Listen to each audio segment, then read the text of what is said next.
Inshallah, we're going to be starting off with a quick Quran recitation, and then we will get started. Jazakallah khair for all of this. Thank you.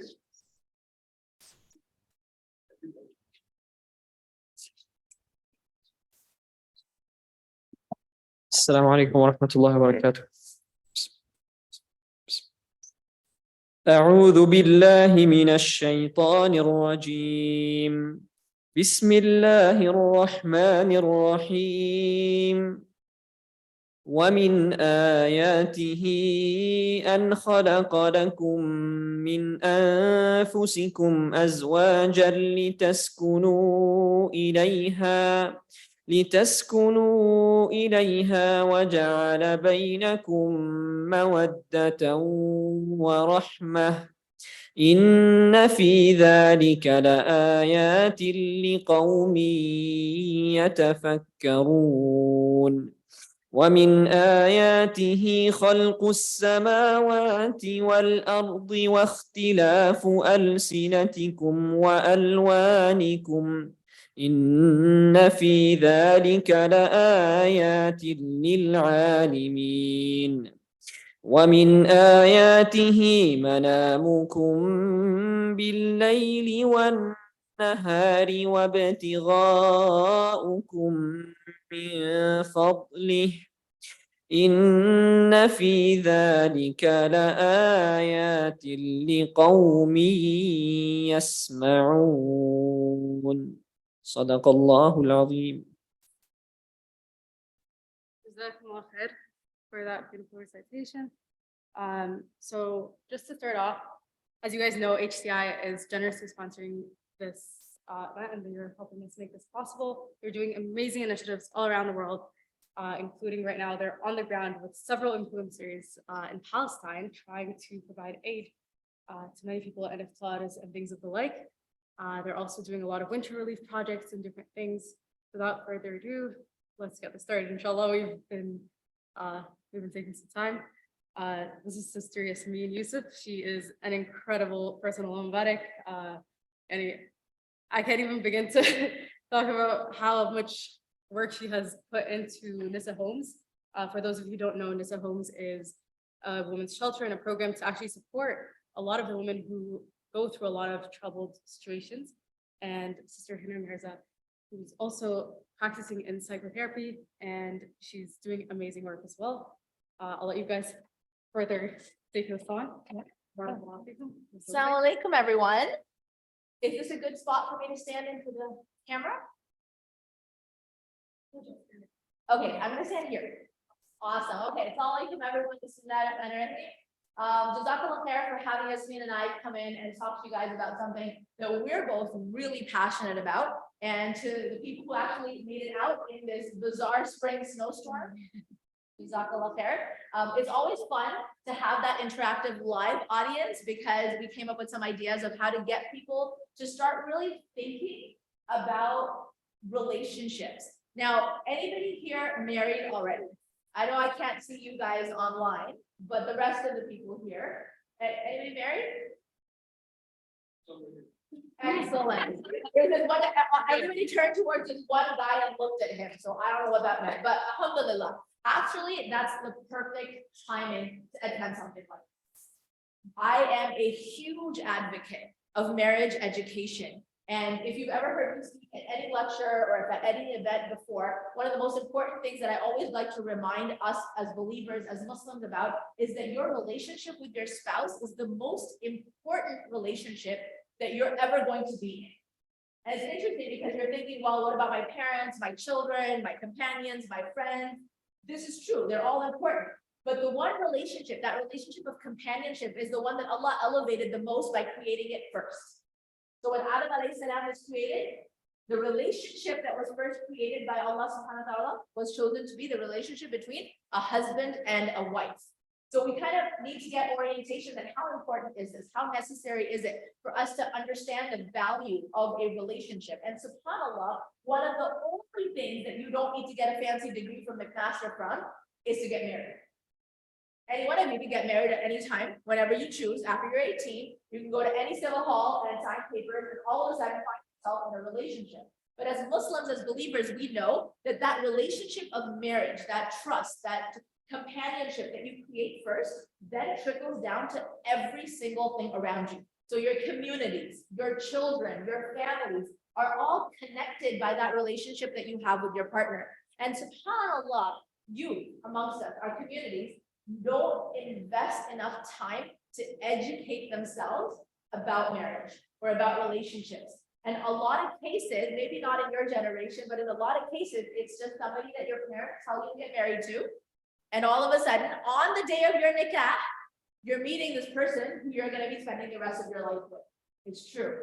There are a lot of people out there, in our generation at least, that did exactly that. So being here and wanting to commit to this idea of, I need to know what to look out for. I need to be mindfully aware of what are the things that in relationships or amongst people that are healthy, that are unhealthy. What are the things that I should be asked for, but not really holding to the feet to the fire to say this must be something important in the relationship. This is important. So before you guys all signed up and decided to come here, quick show of hands, how many of you had a list in your mind about must-haves, green flags, red flags, and maybe this is what I would want? Yeah? Have you guys been thinking about it a little? Okay, good. Awesome.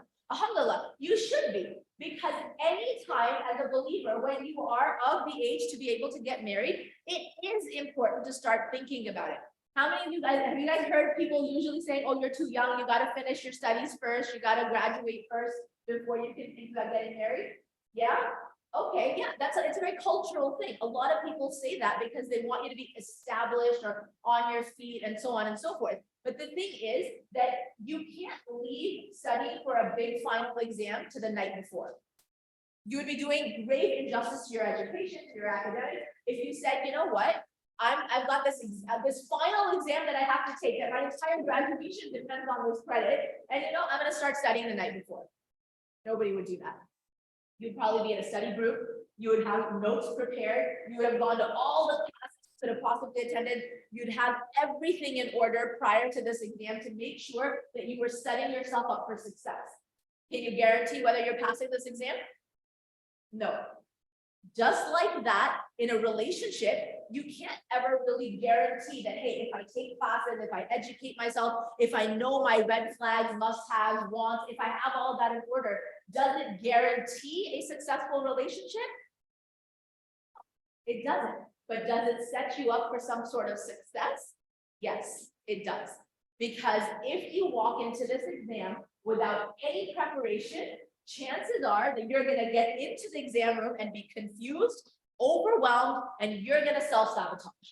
So inshallah, Yasmine and I today, the reason why we came out here is because we wanted to talk to you guys a little bit based on our own experiences on what is it that you need to be aware of as an individual, whether you're a female or male, what are the things that you need to be aware of prior to getting into a relationship?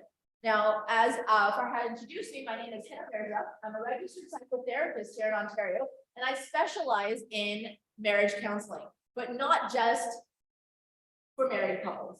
I do the entire spectrum. When people are single, looking to get married, I address counseling for them. People who met somebody and they want to do compatibility counseling to see, hey, I think this is the right person, but do you think this is a good fit? So we kind of go through a system. I do pre-marriage counseling, post-marriage counseling, conflict resolution counseling, even counseling for couples planning on getting divorced, and then anybody looking to get remarried. So entire life cycle of relationships, alhamdulillah. And there's so much wealth that you learn from when you're just sitting with people, when you're just listening to their stories of their processes or their worries and their concerns. So inshallah, we're going to use that knowledge today to sort of get you guys started thinking about what are the things that are the most important things to have in a relationship. What are the things that I absolutely don't want in this person? And then finally, yeah, what's my list of it would be nice to have? So we're going to get you started off with an exercise today. One of the things that I would like to do in my office with my clients when they come in and they say, hey, I want to get married. Where do I start? What do I start with? So this is one of the things that I have them do, not all of it, but one of the exercises that we do. It's called the must-haves, the red flags, and the wants. So it's a 3-category It's like kind of like a vision board, but it's divided into 3 categories. We're gonna have you guys come up here. We've got some Post-it notes and we've got Sharpie pens. And we're gonna have, you guys are gonna take turns. You're gonna come down. And when you come down, I want you to write down just one, okay, in each category. The orange are the red flags. Everything that you think in a relationship is not okay with you. Put it down, it's anonymous. I don't want any names. You don't want to see any names or identification. Just put down what you think is a red flag. Then on this side, you're gonna have your must-haves. No matter what, this is very, very important to you. And I'll let you put up 2. Okay? And then for this category, I want everybody to put up their wants. It's not a must-have. I can live without it. It's not a red flag. So, you know, I'm okay with it. But what is something that you want in a relationship that would be nice to have? Okay, we'll have the ladies come down first. Yeah. Okay, ladies come down first. Why don't we start with, or we can do rotation. Yeah. Since they. Yeah, we can do rotation. How does, ladies, you guys start with your must-haves, the pens are there, gentlemen, you guys here, with the red flag, we'll rotate.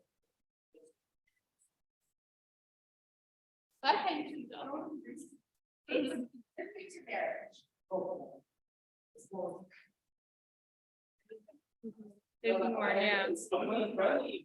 This is must-haves. Yeah. There's more markers if you guys need. So you guys online, there's a jam Oh, yes. chat, if you guys could do the same. Have the different pages. So Yeah. if you go, if you're on the Jamboard, can they see? Sorry, can they see?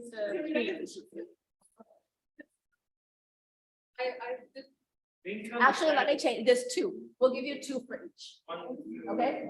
You can write down. Oh, I 2 think for it's each. view only. They need to edit. Here's some more. And then just put them on the wall. Do you need it?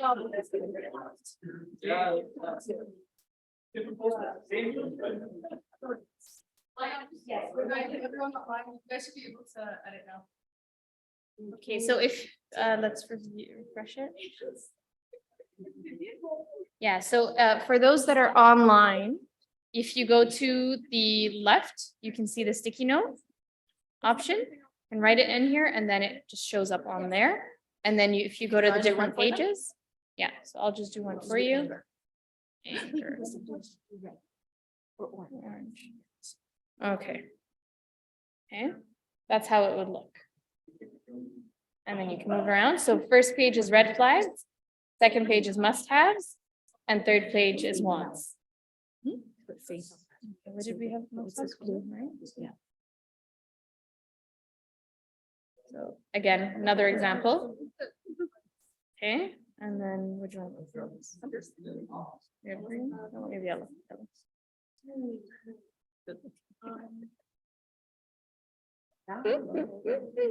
Okay, you said it was one. Okay. Yes, I did. All right, there you go. We've got examples up for you guys. Yes, so we see a whole bunch of you online. If anyone has questions online, oh, there you go. There you go. We got them coming up. Okay, we got them. I just want to see if there's any. They're just. Good. There we go. They're adding. Oh, good, okay. Yeah. I'm willing to learn new things just because. Just about things.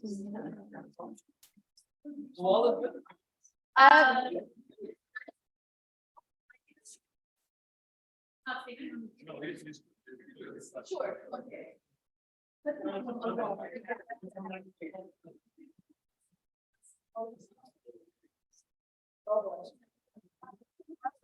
The handwriting.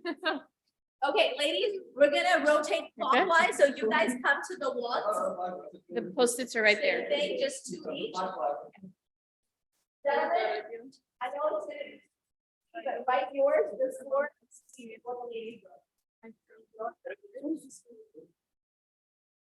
Write yours before you read.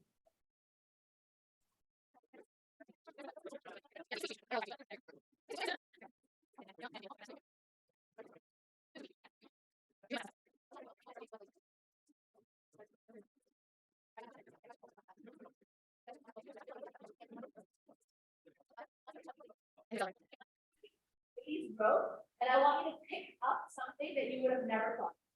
Something that you feel like, wow, you know, I never thought of this, or I didn't think of that, that's interesting.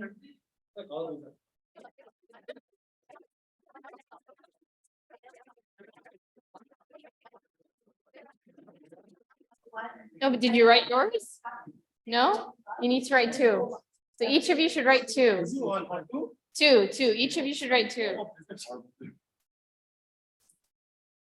just take off one that we think what is like, important, not something similar to what you wrote, but just hold on to it.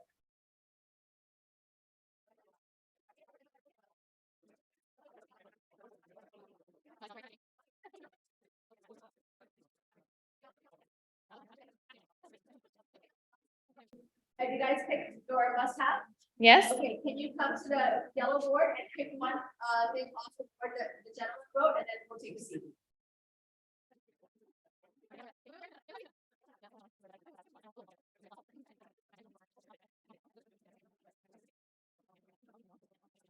Ladies, you guys got your seat? All three of them? All right, go ahead, take a seat. Go ahead, take a seat. You want to look at the must-haves? Pretty straightforward.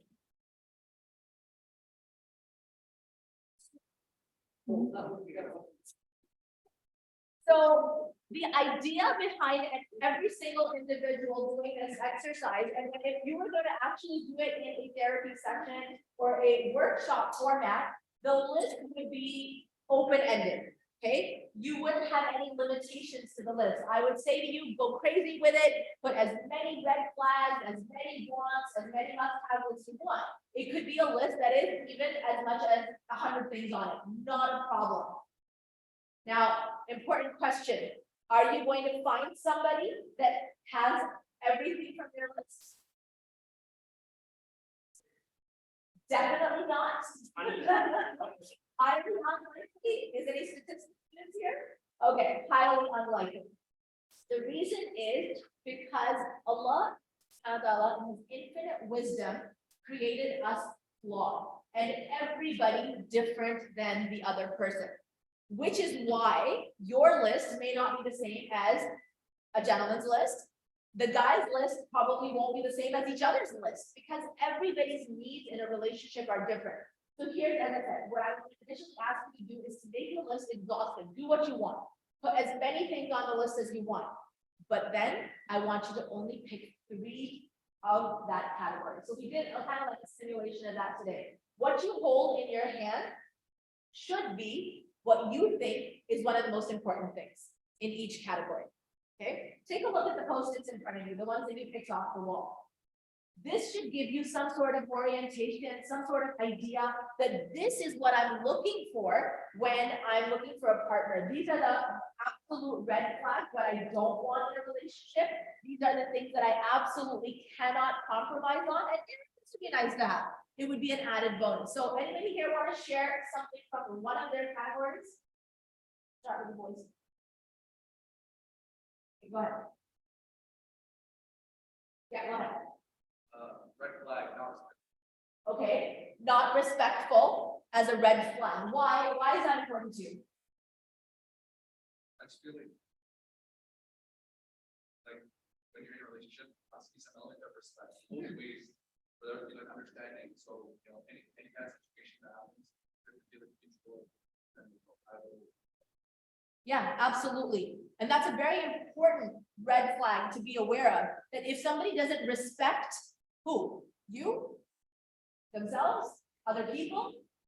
All of the above.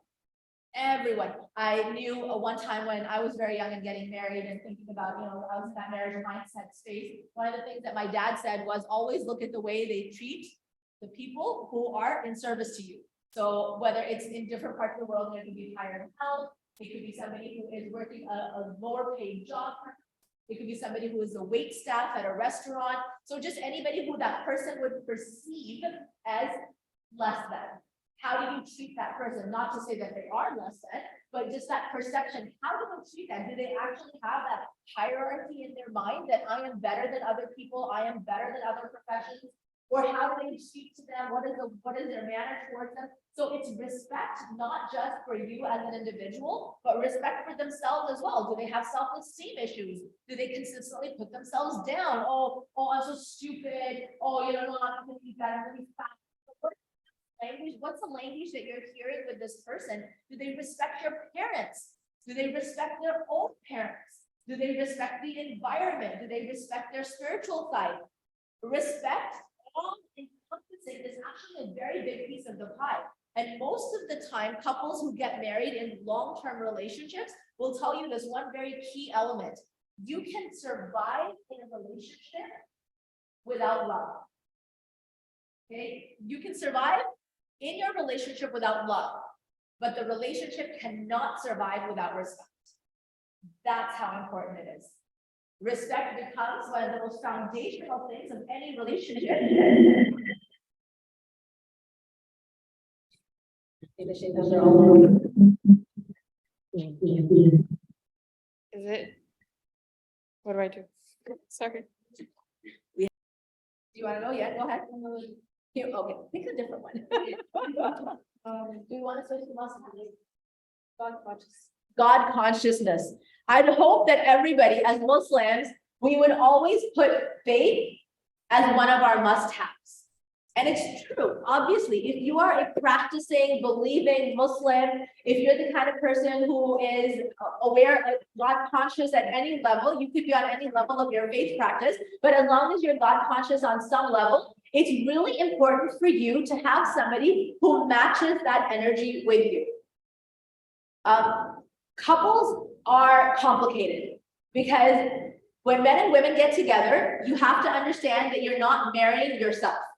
Okay, you're not getting married to another version of you, and you're never going to be married to another version of you. The guys will never be, you'll never be married to somebody who is a logical thinker, who is a solution oriented, driven, focused person who's just kind of like, I'm only going to think about the answer. Women tend to be more emotional. Women are the kind of people who will be more nurturing. They'll have this emotional side and the capacity to think about all of the things encompassing, not just the end goal. So they'll be thinking on a wider scale, on a wider spectrum. Similarly, you guys aren't ever going to fully get the guy. You're never going to fully understand. It's the way it is in our fitrah. This is the way Allah subhanahu wa ta'ala has made us. But rather than trying to force each other into fitting and say we must all have the same qualities in order for us to be compatible, no, you're going to have to learn to understand and appreciate what the other person brings in. So God consciousness is a very important value that you'll probably find in most people or most Muslims. Your must-haves are actually a reflection. So your own list, when you make that long, extensive list, this is actually a reflection of your value system. If I told you to write down 5 things that you would want that you must have in a person, it's probably very closely linked to what you value in your life. Is there a right or wrong answer to this? No. Everyone is different. Everyone is different in their approach for what they want for marriage, but being able to identify things like faith, family, perhaps financial stability, ambition, drive, any one of those could be something that people would say, oh, I absolutely must have this in order to be married to somebody. Okay, gentlemen, anything that you see up here on the list that makes you, that's like, oh, I didn't think of this before? Good listening skills. Who do you think wrote that? Take a guess. I don't know who wrote it. Okay, this gentleman is very smart, ladies. MashaAllah, Allah bless him. Good listening skills. Listening is 50% of communication, and communication is integral in any relationship. So yeah, absolutely, good listening skills. Yeah. So we're talking about some. So typically, it's tell what's a must-have from a want. Because a lot of times you think that something is something that you want. Yeah. Person be having business. Yeah. When really find out later that it's something that you can have in a relationship. That relationship might be going bad because you think that thing is a want. So how can you tell the opinion of practicing those relationships? You want to answer? Oh. So the brother was just asking, how can you tell the difference between must-haves and wants How do you know? Because the lines are so blurry between the two, how can you tell? Very simply put, your must-haves is going to be very closely related to your value system. These are the non-compromisables. I cannot live without this. Okay, so the minute something on the list is, I cannot live without this. So for example, if I said to you, would you be okay, and you don't have to answer it, it's just a question that I'm just kind of posing, putting out there, just a think question. Would you be okay with marrying somebody who drinks? Okay.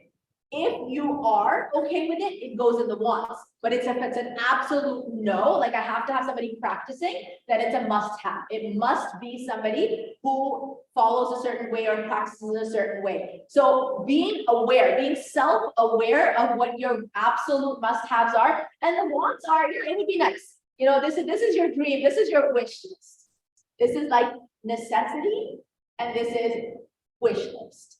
When you have a wish list, it's good to have certain things on it. Now, kind of breaking it down a little bit further, when you have these lists in front of you, your must-haves, red flags, and wants, again, so going back to the beginning, are you ever going to find a person that matches your list?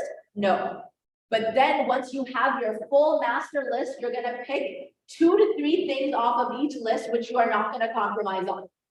2 to 3 things of each of these lists. I say, this is important to me. And this is what I'm going to look for. The others would be an added bonus.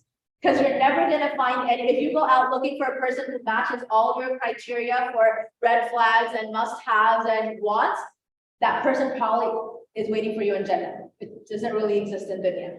So understanding who you are becomes primary and becomes very, very important. Okay, let's go to the last one, the wants. I'll have you guys all share a little bit from it. So from the ladies, what's a want that you picked up off the wall? Tell me what did you pick up? What was your want? Good at cooking. Yeah, that's a very key skill. Alhamdulillah, my husband cooks and I really, really appreciate that. What about you, gentlemen? What did you pick off the list of wants, the yellow tab?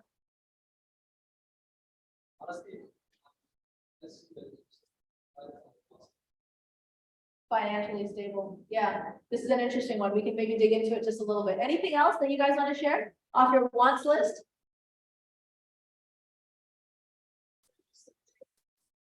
A sense of humor? Yeah, you'll notice a lot of people, it's interesting because you brought that up as well, right? You were saying that, well, you kind of think it's a want, but later on you get married and it was a want, but you realize you're in a very dry, boring relationship. And then you're like, oh, I wish I had put that on my must-haves list for sense of humor. Okay, good. Ladies, let's say one more want. Passion, pursuit, Okay, passion and pursuit of Islamic knowledge. Okay, this list is always about growth and potential in a relationship. It's always about growth and potential, because when you have somebody who matches your desire or has this desire to learn and to grow and to educate themselves academically, it's an opportunity for you to learn and grow with them. Financial stability and security is definitely a couple concern that you want to grow with them. A sense of humor is actually social compatibility with somebody. So you'll notice that in the want list, you have a big role to play as well. It's not just the other person. But is it making a little bit sense how to start orienting yourself to look for a partner that you think would be good for you? Yeah? Okay. Before you even begin the looking process, before you get into that part where you say, okay, I think mom, dad, I'm ready. I think I want to start finding a person, or I'm ready to meet somebody. You need to have this list written, not in your head, not like, yeah, I know it. I went to the workshop and Sister Hina said all of this stuff. I know it. No. You have to have it written. Red flags, must-haves, and wants. And for each category, you're allowed 2 to 3 stars, just depending. Usually when I work one-on-one with people, I go through their list and then I'll say, okay, you can pick another one. But 2 to 3 things that you're going to star on your list and say, yeah, these are extremely important. The rest, yeah, I see it. It's in my radar and it's important to me, but this is absolutely not compromisable. Now, important question, and I want to hear both sides of the room share why. Why is it necessary to make these lists before you start looking? You raise your hand first, go ahead. I feel like once you're put in a situation, like sometimes sometimes you just, for one, you can forget, obviously, but like, Yeah. aside from that, like, you just begin to get swayed, or you might forget what your principles are and what you wanted to begin with. Yeah, yeah. When you fall in love, you completely lose yourself. The rose tinted glasses come on, everything looks good. It doesn't matter what he does for a living. It doesn't matter if she does this or she does that, everything looks good. So the list becomes really biased. It gets very tainted very quickly, because if you've met somebody and then you start the process of understanding your needs and wants, what are you gonna do? Your entire list is gonna be literally all about the other person. Everything that you know about the other person. So you're already biased, and there's no point to do the exercise. The right time to check in with yourself is when you are single, because now you're able to understand, who am I?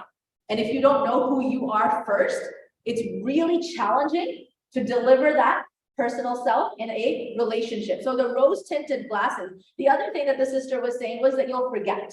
True, absolutely. If you do a mental note in your head, you will forget. It's absolutely true. Now, a lot of people, and brother, I'll get to you in just a second. I haven't forgotten. Oh, the same thing as her? Yeah, you'll get swayed. All right, okay, awesome. So there's good alignment here. Alhamdulillah. You'll get swayed or you'll forget. The good thing though is that when you write things down, you have that awareness from the word go. So just at the beginning of the process, you have that awareness. Every single time you meet a potential partner, I'm gonna pick on my daughter right now because we're talking about her getting to know somebody, or getting comfortable with the idea of meeting somebody. And one of the first things I said to her was that when you first start speaking to somebody, doesn't mean you're gonna marry them. Okay, we're not saying, here, you guys set a wedding date. That's not what we're saying. We're saying get accustomed to the idea of having a meaningful conversation that is meant for marriage. Those are two very different things.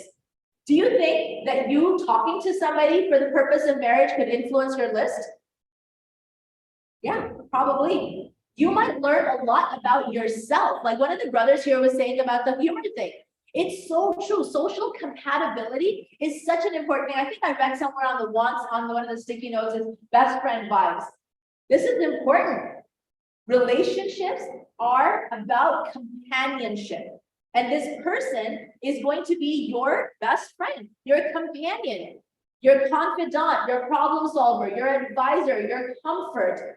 This person is going to take on a lot of roles. So you want to make sure that you know what you need, especially when you go through the process of wanting to meet somebody, being able to ask those tough questions that make you understand that, hey, are my lists being honored? Are my lists being valued? Am I really signing up for what I wanted to sign up for? And I'm just going to conclude here and let Yasmine step in with looking out for certain red flags and green flags as well, by just reminding you guys of one very important thing. As Muslims, we are not supposed to live in isolation. Okay, this process is not an individual process. We do not belong to an individualistic culture at all. We come from a very collective culture, which means that your parents are a big part of this process. Even if you feel like, yeah, we're just so different from each other, it doesn't matter.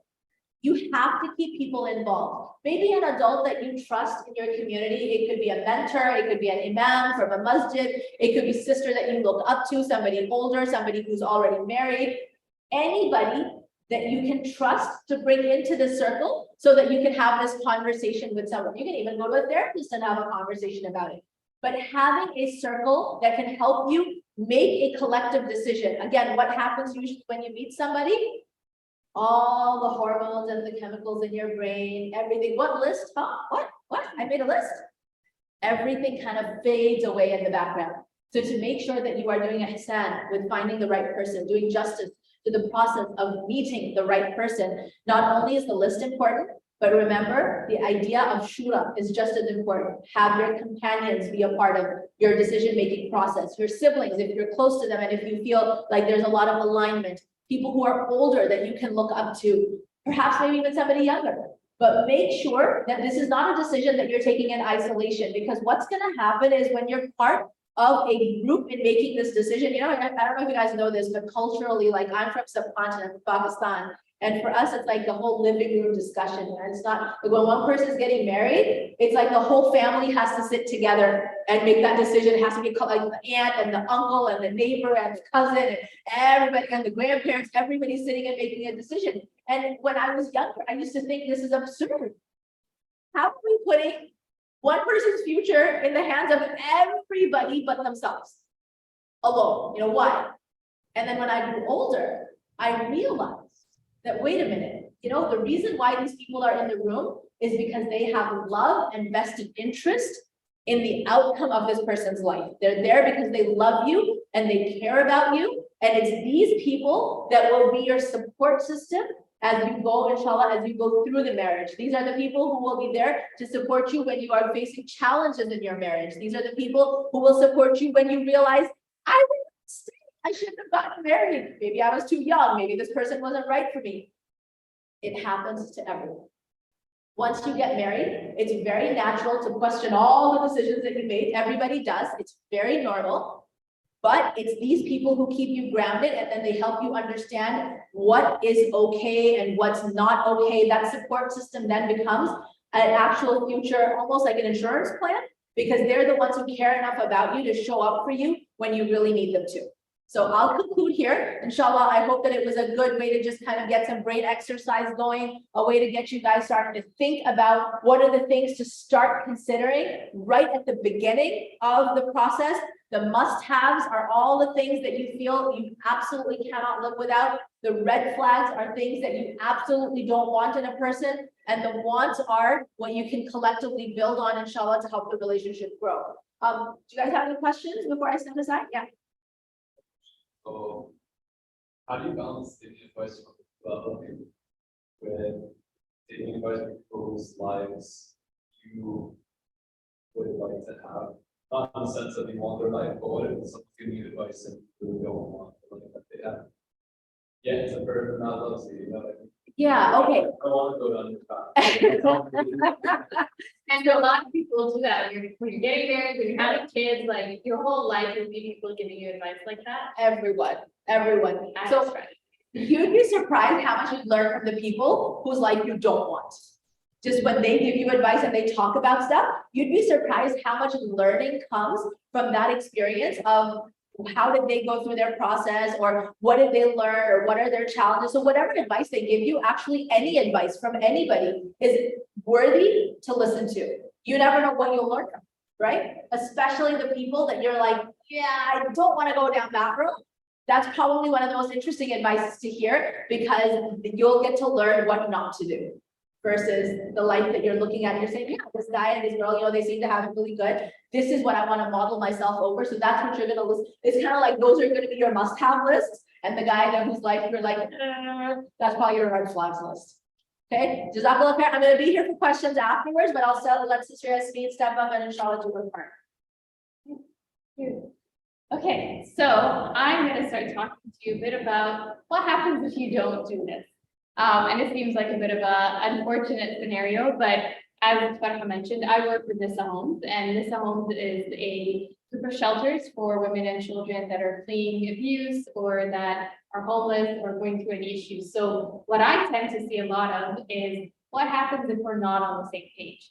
And that's unfortunately a lot of times the reason that people do end up in bad situations is that they didn't take the time initially at the very beginning to get on the same page, make sure that they have the same expectations, make sure that their values and their plans for their life are the same. And then afterwards, what's happening is you realize, well, I'm not okay with you working. I want you to stay home with the kids, or I'm not okay with you drinking, or I'm not okay with you not wearing the hijab, or whatever it may be, right? Those things end up happening afterwards. And at that point, there's not much you can do because your values, like I talked about, are so different that there's just really not much that can be done at that point. And the good situations are where, okay, you know, we separate amicably and everyone's good. Bad situations are where that's not possible. So what I want to do is talk a bit about red flags, and red flags are important, but I do want to say one thing. It's very important to also realize that when I talk about lists of red flags, I'm not talking about if this happens, then this is a bad relationship. it's not an equation that's that simple, 1 + 1 = 2.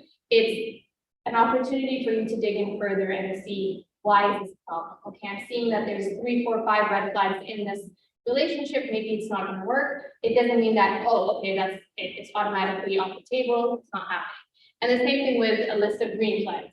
I like to switch it up a little bit and talk about, well, what can we look for? It's so easy to say, kind of like you mentioned, it's so easy to say, I don't want that. But what is it that you do want? What is it that is good? What is it that I can build on? What is it that I can invest in and make this into a better and more fulfilling relationship? But at the same time, it doesn't mean that you could have every single green flag in the book and it just doesn't work, right? It just, there is sometimes where it just, you do not click in that way and it is what it is, right? What I want to do right now is hear from you guys. We talked a bit about red flags, but I want to hear a bit more. Are there any red flags that maybe you think are very important to talk about? I'll write them up on this board here.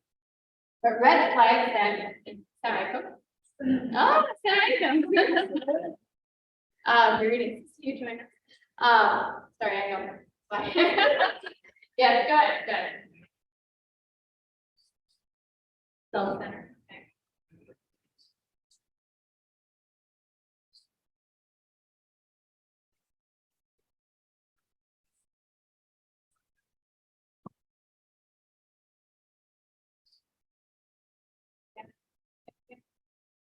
Okay.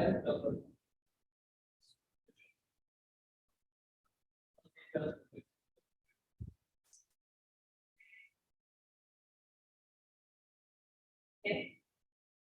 Advice on that. Like, how does one, Determine if something is, Yeah. if someone's superficial or how not. do I avoid that? Okay, I'm gonna just gather everything and we'll talk about it. Yep. Manipulative, right? Okay. Yours? It was actually similar, to like put on there, the. Exactly. Okay. Anyone here have red flags? Good with everything? Everything's fine? Good. Like almost like you know, someone who has five. I need.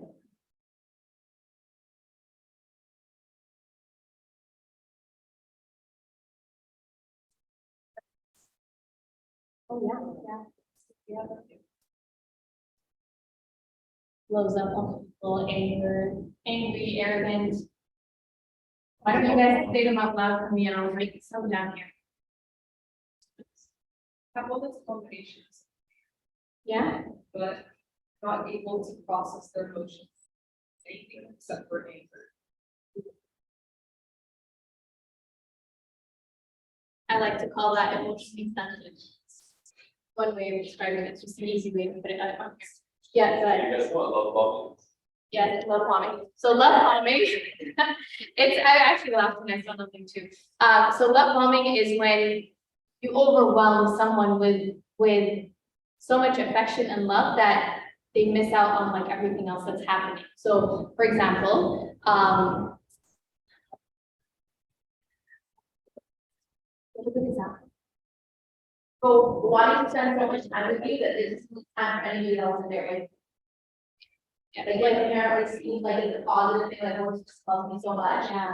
but I'm isolated from other people. And like, But like, I love you so much, I don't want you to go and work and get tired and exhaust yourself. So like, it's like, I love you so much, I'm doing this, but in reality, it's harming. Yeah, I like your jealousy beyond. I guess that.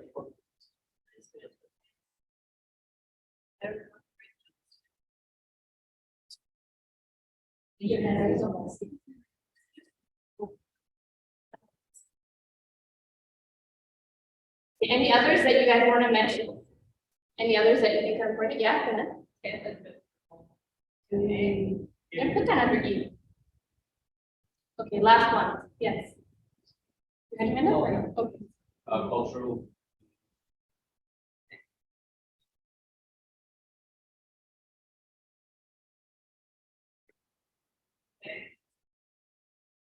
Okay, sounds good. So what I want to do with this list is, I mean, we can discuss it obviously first, and I think I want to discuss a few of the points that come up. For example, with the superficial comment, especially nowadays, I think it's very challenging with social media, with everything out there. It's very easy to live a certain lifestyle or present in a certain way that that's not reality. My personal recommendation whenever you're in doubt is this is why we take our time to get to know someone, right? And I'm not saying you don't need to date them. I'm not saying anything haram. You can get to know someone in a perfectly halal way. But that's the only way you'll get to know who they are in real life, see how they interact with other people, see how they interact with people that are not maybe, people that work at a restaurant, or people that are, that are like a janitor, so at different levels, and also seeing how they interact with people above them too, right? Someone that's their boss, someone that's, an authoritative person in their life. What does that look like? You can start to see all of these things, to be very honest with you. You can see when you get to know someone better. And I think a lot of times, again, going back to getting infatuated and getting so excited, we were both there, I met my husband at university, got so excited, got married, alhamdulillah, we're okay, we're fine. But the reality is you do get excited and you do forget about everything. It's just reality. And when you don't take your time to get to know someone, you don't align your expectations, you don't first take a step back and look at yourself, okay, internally what I want, what I need, that's when all these things will start happening. And what I will recommend also is that when you do see red flags, what do you think you should do? I'm gonna put that up there, yeah. When you see a red flag and, alhamdulillah, when you're getting to know someone, you have options, right? What are those options? I think that depends on, I think certain red flags are like.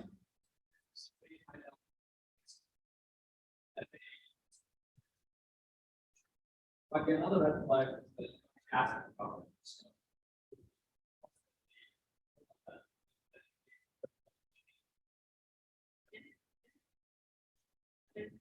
Perfect point, exactly. There's again, you go back to your must-haves and your wants, right? That's when you know, okay, what is it that I'm okay with maybe discussing, and maybe this is, something, a journey of growth. I'll give you a very simple example. When I met my husband and we were talking about, getting married, he was like, I want my wife to wear a I don't wear mittens. I don't, and this was something that we discussed, and it's a small thing, right? It's a very small point. But I was like, that's not something that I'm doing right now. Maybe one day, inshallah, but right now it's not something I'm doing. And we went back and forth until he realized that, yeah, for me, that's a want. It's not a must have. I can live without it. And I'm okay with that. As long as I really discussed it. What does it mean? Why do you want me to wear just cafe? Is it the concept of modesty, or is it the concept of it has to be a bit? So you also need to dig in further. Like some of these things are very, very superficial, right? When we talk about jealousy, when we talk about, being emotionally stunted, there's reasons behind that, right? You need to figure out what's that reason. Is it truly coming from a place of, I want to hurt that person? Is it coming from a place that I want to control that person? Or is it coming from a place where, you know what, I don't know why I'm feeling this way, but I'm not okay with it, so you can't do this. Is that, it's just a confusion, or is it really coming from a place where I need to control you? And what I want to talk about this now is the concept of abuse. Who here knows what abuse is? Go ahead. Yeah, go ahead. I think it's just passing certain boundaries, showing someone's respected, safe, emotionally or physically or whatever around us. It's going beyond the point of making. That's it. Okay, so passing certain boundaries to make a person feel unsafe. Yeah, and that could be, you said, emotionally, physically, psychologically. Anyone have anything to add to that?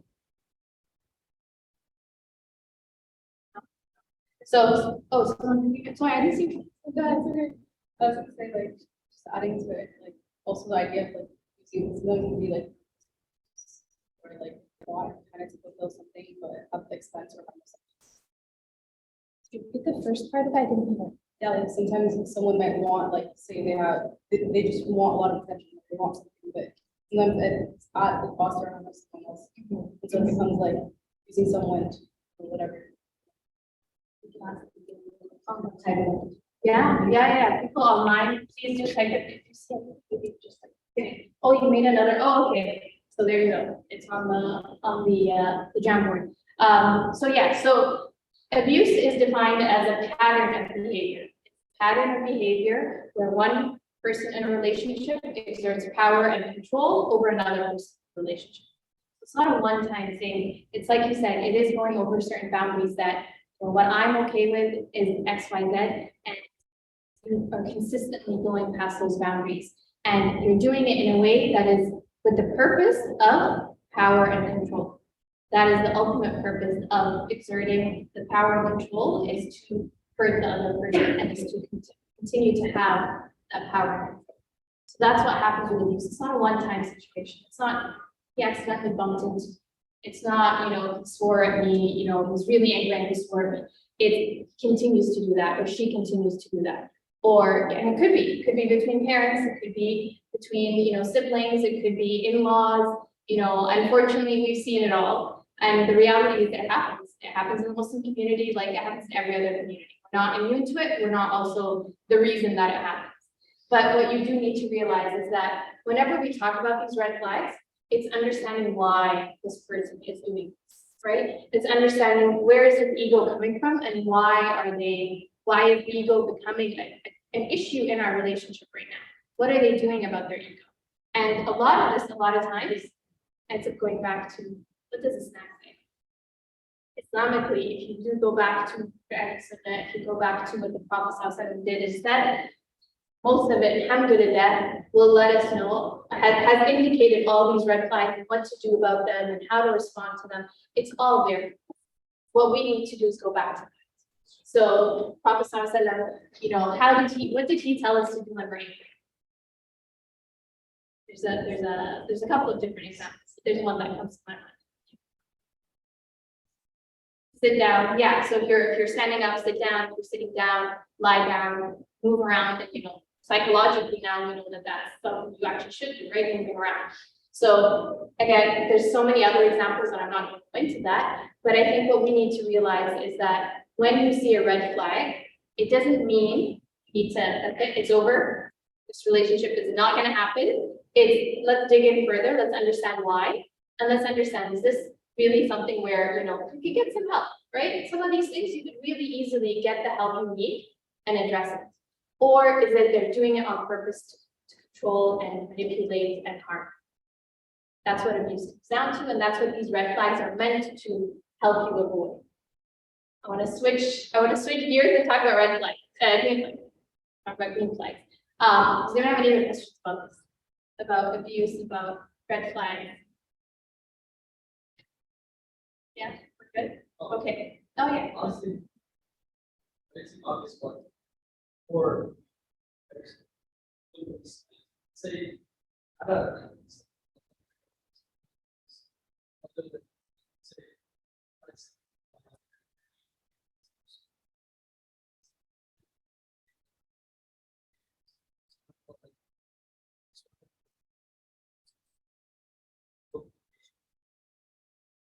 It's a very good question. I think there's obviously subhanAllah, there's some things that you can never tell, right? Unfortunately, the reality is with a lot of abusers, it's about manipulation, right? They're so smart at manipulating the situation to serve their purpose, right? They will be the most active people outside of the community. They will be the nicest people. Like, they will go above and beyond to avoid anyone telling what's going on or anyone knowing what's going on behind closed doors. That's why, again, taking your time to get to know someone will help you see whether they are or whether they're not, right? Taking your time to get to know them in different scenarios, not just one-on-one. You're never going to see how they are with other people if it's just one-on-one, right? You've got to take the time to get to know them. And the reality is, and a lot of times we do frame this as, men abusing women, but a lot of times it can be, especially when you talk about manipulation, especially when you talk about, certain non-physical forms of abuse. It does happen. It does. There are very many cases, unfortunately, where there are women that are manipulative and that can lie and can be deceitful. It does happen. It's just the reality of the situation. So you take your time to get to know someone. And the second part of it is that also at the same time, you make a lot of dua. At the end of the day, you do your best you can't predict everything. You do your best. You have your support system, you know, like what Hina said, we're not individuals that live in black holes. We have our families, and we need to make sure that as our family's there to support us. If something were to happen, you know, having those conversations very early on with my family, like, what if things don't work out? What are you gonna do? Are you okay with me potentially getting divorced? Or, you know, even having that conversation with someone you're getting to know, what are you gonna be like if things don't work out? You know, obviously we all will say, I'm gonna be such a great, I believe that, you know, we'll part ways and everything will be fine. Most people will say that, obviously, but the reality is you must ask those questions. You won't know until you start asking those questions. What if, you know, honestly, I will tell you, I've seen men that will say, no, that's not okay. And that for you is red flag to be like, okay, well, what do you mean it's not okay? What if things don't work out, right?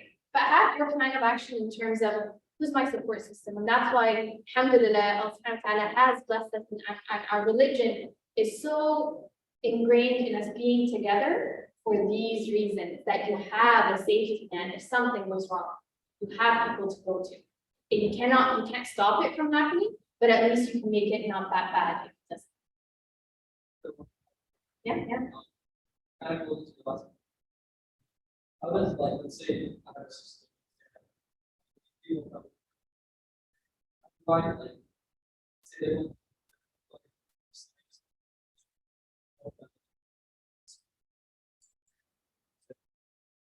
Yeah, very good question. I have a resource here, which I will give out. There are a lot of really good, I'm gonna talk about two things because you brought it up, so I'm gonna just talk about it. Two things. Number one is signs of abuse, so signs that someone is going through an abusive relationship. And again, this does not only mean in, you know, between two married couples, it's like between a married couple, it could be between, you know, parents, siblings, could be friends, right? There are abusive friendships too.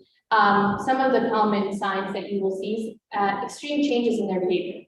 So they used to be someone that was maybe, you know, super outgoing and friendly, and then they, you know, were active in the community and stuff, and all of a sudden, completely stopped. They were someone that was active on social media, completely stopped. They were someone that was, you know, had a great job, and they left their job and they just disappeared. And they've lost contact.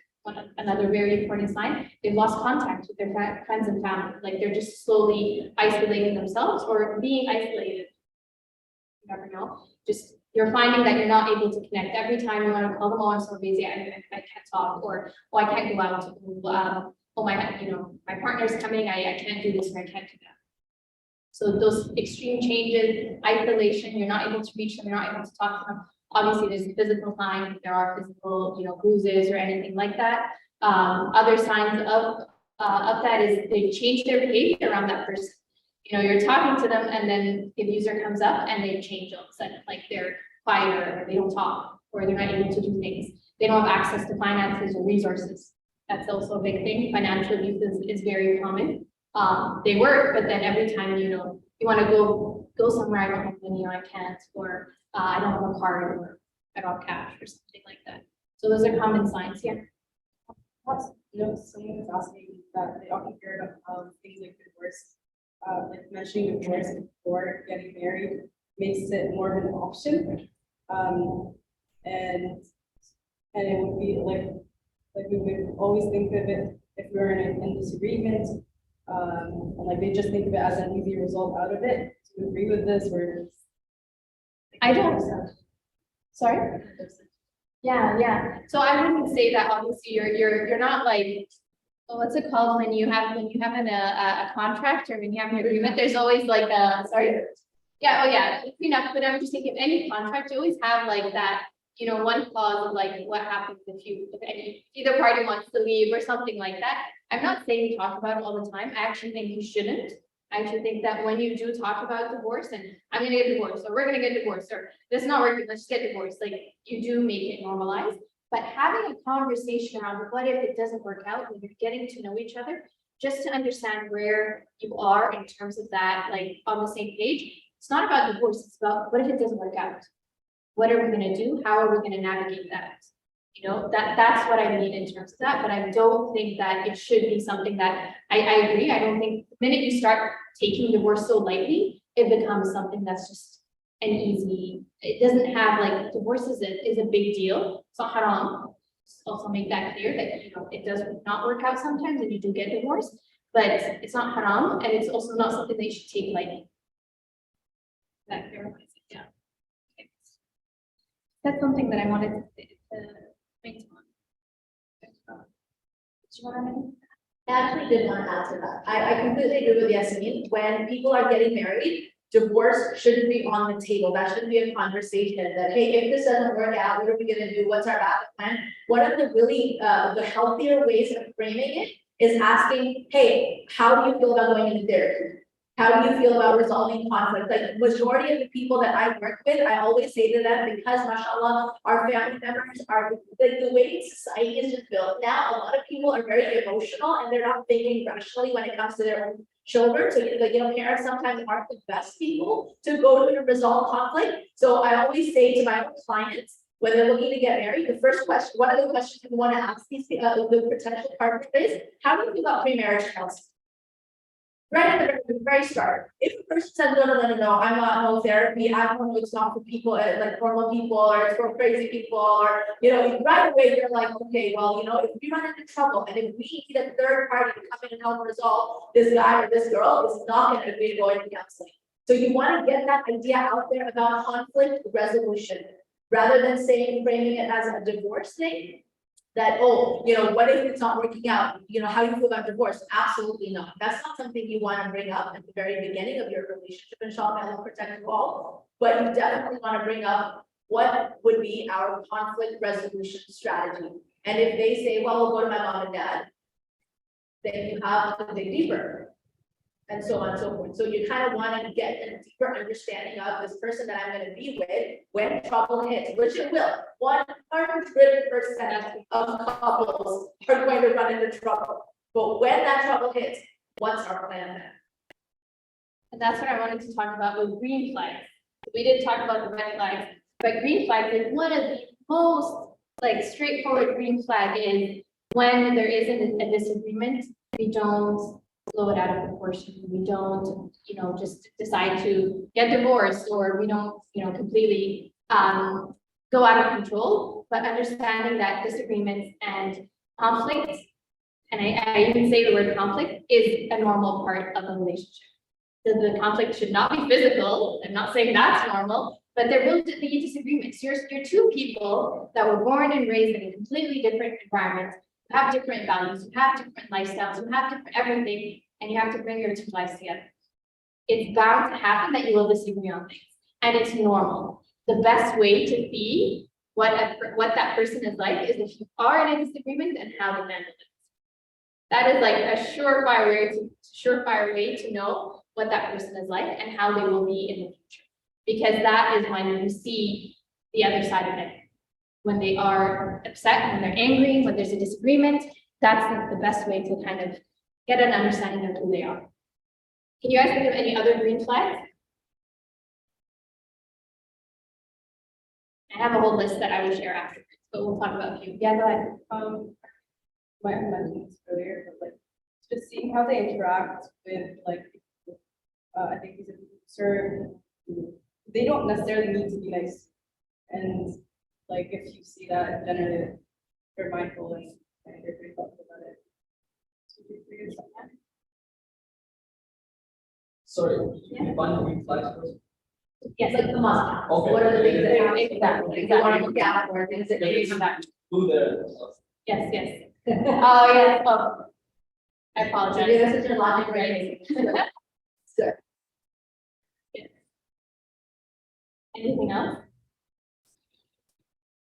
Yeah, go ahead. The principal level.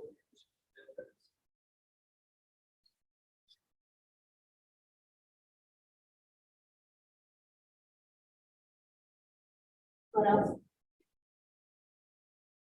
Yeah, We're looking to change.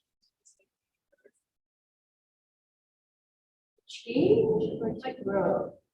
I guess to grow. Because you said be better, that's why okay, that's why I said.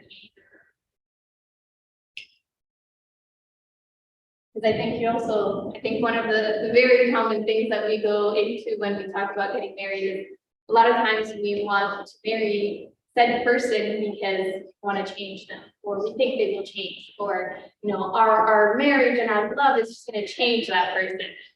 Let's be honest, it's not going to happen. It just, you are who you are. There are things, there are behaviors that you can adapt and change and you can improve, but personality wise, you're not going to change.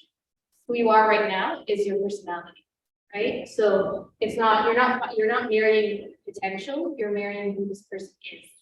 And inshallah, you can grow and improve together, but you should never be marrying someone because of who you hope they will be. There's no way of securing that, right? Whether it's male or female. Someone else had their hand. Yeah? One I picked up. Yeah. Opposite of that one, eh?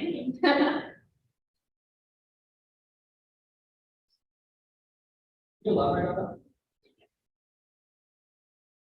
I think a lot of times, especially now, I think we're really blessed in this day and age that we have a lot of access to resources around our emotions and our traumas and our psychology and all of that stuff. And I think a big part of it is understanding that, you know, understanding that at the end of the day, our emotions do impact our actions, and our emotions do impact what we are perceiving and who we are, how we are interacting with others around us, right? When you are emotionally sensitive, there's usually something that is deeper than that, that you need to figure out and you need to understand. And I think a big green flag, which we talked about, is willingness to get help, right? Willingness to dig deeper. The reality is marriage will put you in the hardest situations you can ever imagine, right? It will bring out the best in you, but it will also bring out the worst in you. And if you're not in an emotionally stable place, if you're not someone that understands their emotions, understands themselves, understands who they are and why they're thinking and feeling this way, you're gonna have a really hard time connecting with someone, because if you don't understand yourself, how are you expecting them to understand and to work with you and to be like to get it and to do everything, right? You need to understand yourself, and that's a bit of the homework you have to do before you get married, right? Before you look for someone. Why are you looking to get married? Ask yourself that. Why do I want to get married? Why do I want to get married now? Like, why am I thinking about marriage now? Right? Am I at a place in my life where I'm emotionally, physically, psychologically in the right place and in the right mindset to get married? Like, what's sparking this in me right now? So those are two questions I would ask. Well, what other questions would you ask yourself when you're thinking about marriage? Other than obviously, what are your must-haves and your wants? Any other questions that you have? I would really encourage you to ask yourself, why do you want to get married and why do you want to get married now? Any other questions? I have a few more. Yeah? What would you like? What would you envision, or what type of a mother or partner would you want to see yourself as, and vice versa? Yeah. What kind of spouse am I looking for? Essentially. And what kind of spouse do I expect myself? Yes. And exactly, what kind of spouse do I want to be? That's the next question. Way ahead of me, but yeah, go ahead. Sorry, can you say that louder? Are you willing to grow with someone? Yeah, definitely. Where am I with my faith and what's right? There's Exactly. And a few others for you all to think about. What stage am I at currently in terms of like my faith, my health, my well-being, my emotion, my like psychological well-being? What stage am I at? What stage do I want to be at, and how do I get there? Right, planning for that. You plan if you fail to plan, you plan to fail, right? Why do I feel or think that this is the right time? And how will marriage contribute to my life, or how will I contribute to another person's life? Right? It's not just about what you're getting, but what are you giving? What are you giving your spouse? What can you give them? So those are just some questions. I will share these with Farha afterwards and then share them out. We have like a whole handout on this. But the last thing I did want to say is in terms of, So just on some of these questions you mentioned. Personally, like, I especially when it's like almost like. I think that I'm kind of educated, right? But I mean, like, it's all those questions in my head, it's like. Oh, I'm definitely not ready. Definitely not ready. You know what's funny, because I look at those questions, I'm like, I'm not ready, I'm already married. I don't think it's that black and white. And I think that when you look at any of these things, none of this is black and white at the end of the day, right? You have your values, you have your morals, but at the end of the day, when you think of that list and you think that, yeah, you know what, I think I have an answer to that. Yeah, I'm not 100% sure of all my answers, but I can think about the answer and I have something in mind, then I would say that, yeah, maybe you're at a point where you can start exploring it. But if you're looking at it and you're like, no, like I would say, probably you maybe want to take a little bit more time to reflect on yourself, I would say. But there's no right or wrong. Like at the end of the day, you know yourself better than anyone else. So I would say just, take that minute to reflect with yourself and also maybe reflect with people that you trust. Last thing I wanted to talk about was just in terms of what to do. And obviously we talked about what to do if you're yourself experiencing something, please do reach out for help. But what do you do if someone you know is experiencing something? Or you see two people getting to know each other, two of your friends, two of you guys getting to know each other and you're seeing that there's a problem happening. What do you do?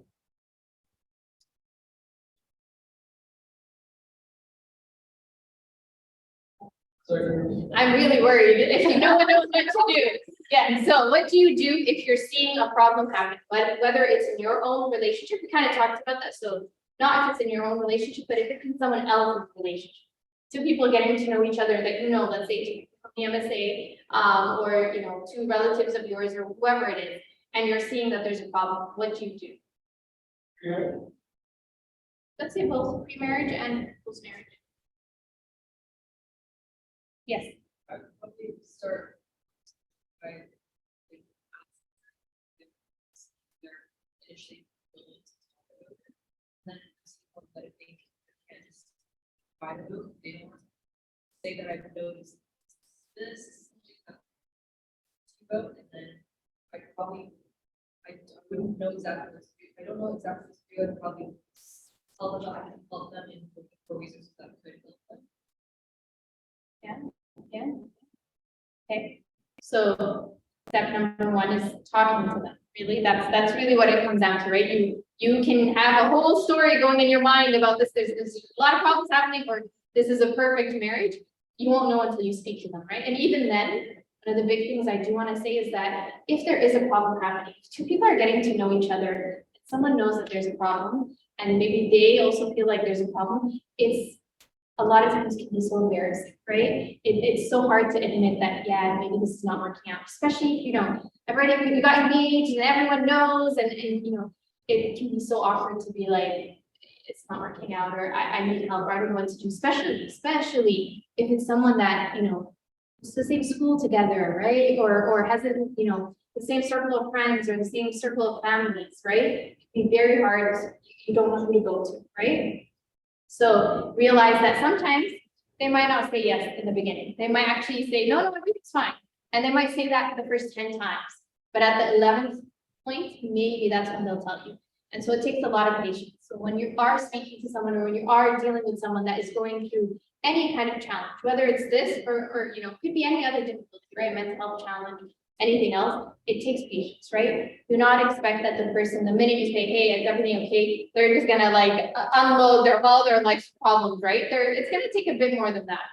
So realize that you've gotta be patient with someone you care about, someone you love. Take the time to just keep checking on them.